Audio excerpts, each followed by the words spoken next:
Assalamualaikum warahmatullahi wabarakatuh.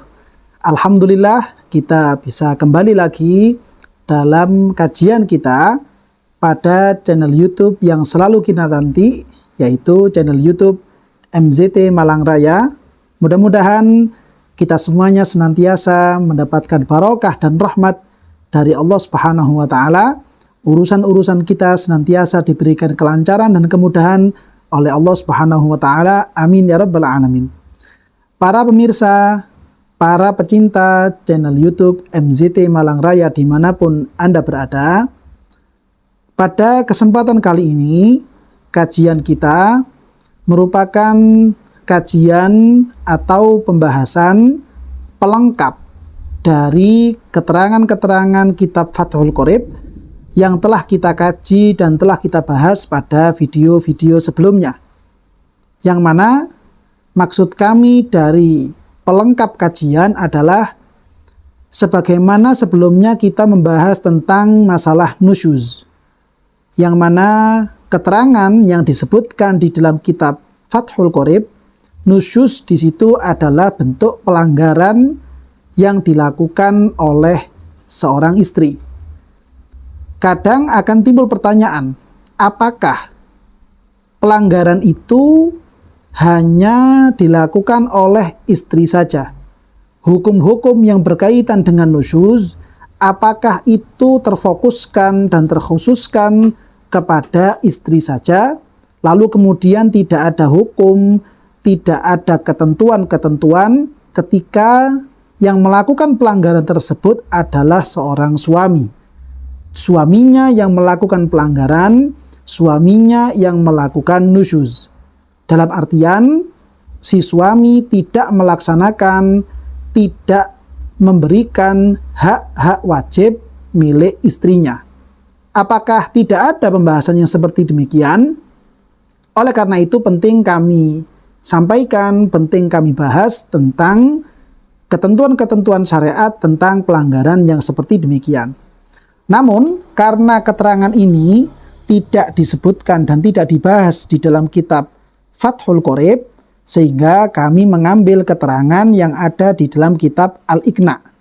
Yang mana kitab Al-Iqna adalah buah karya tulis dari Al-Imam Syekh Muhammad Al-Khatib Asy-Syarbini. Kitab Al-Iqna ini juga merupakan syarah dari kitab Ghayatut Taqrib, sebagaimana kitab Fathul Qorib merupakan syarah dari kitab Ghayatut Taqrib. Hanya saja kitab Al-Iqna yang ditulis oleh Al-Imam Syekh Al-Khatib Asy-Syarbini jauh lebih luas pembahasannya, jauh lebih melebar cakupannya bila dibandingkan dengan kitab Fathul Qorib. Sedangkan di dalam kitab Al-Iqna ada satu pembahasan tentang bagaimana bentuk dan ketentuan hukum ketika nusyuz tersebut dilakukan oleh si suami, yaitu ketika suami berbuat zalim. Zalim yang kami maksud adalah ketika si suami tidak melaksanakan hak-hak wajib dari istrinya, atau bahkan si suami ini melakukan kekerasan kepada istrinya sendiri. Mari kita ulas dan kita kaji bagaimana keterangan-keterangan yang disampaikan oleh Al-Imam Syekh Al-Khatib Asy-Syarbini di dalam kitab Iqna beliau tentang masalah yang seperti ini. Beliau dalam masalah ini memberikan judul Hukmu man'i zaujatihi haqqaha. Hukum pencegahan kepada istri dalam melaksanakan hak-hak wajibnya si istri. Jadi ketika ada seorang suami yang dia itu tidak melaksanakan kewajibannya sebagai suami, yang mana kewajiban ini merupakan hak-hak wajib bagi istrinya. Lalu kemudian beliau menyatakan tatimmatun, pungkasan atau kesempurnaan dari pembahasan sebelumnya tentang nusyuznya istri, yaitu adalah tentang syuru'un fi nusyuzi zauji au nusyuzihima. Bab ini atau pasal ini membahas khusus tentang bentuk nusyuznya seorang suami. Suami melanggar atau suami berbuat zalim kepada istrinya dalam bentuk tidak melaksanakan hak-hak wajib yang harusnya itu milik istrinya. Atau bahkan si suami melakukan kekerasan-kekerasan kepada istrinya. Beliau dalam masalah ini menyatakan, lau mana az-zauju zaujatahu haqqon laha kakosmin wa nafaqatin alzamahul qadiyu taufiyatahu idza talabathu li ajziha anhu.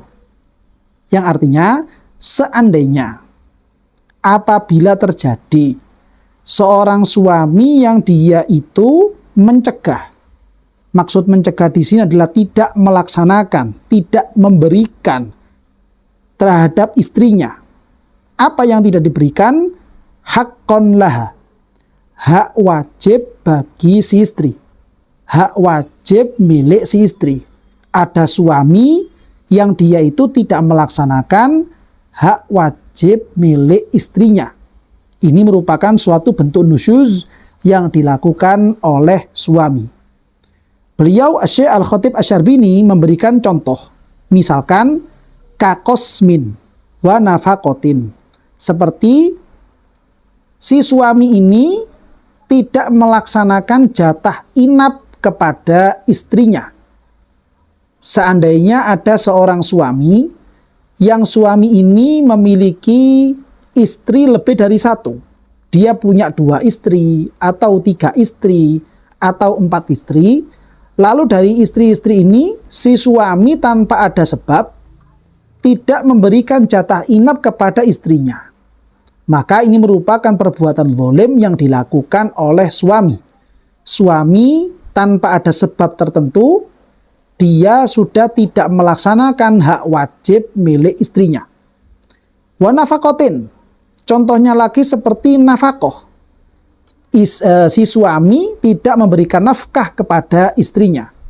Dan saya perlu mengingatkan bahwa nafkah yang dimaksud ini adalah nafkah yang hukumnya wajib, bukan nafkah yang hukumnya sunnah. Nafkah wajib di situ seperti kebutuhan belanja untuk makan sehari-hari, alat bersih-bersih dalam rumah, kebutuhan tempat tinggal yang layak, begitu juga dengan kebutuhan pakaian untuk musim panas atau musim dingin. Ini semuanya merupakan hak-hak wajib yang harus dilaksanakan oleh setiap suami.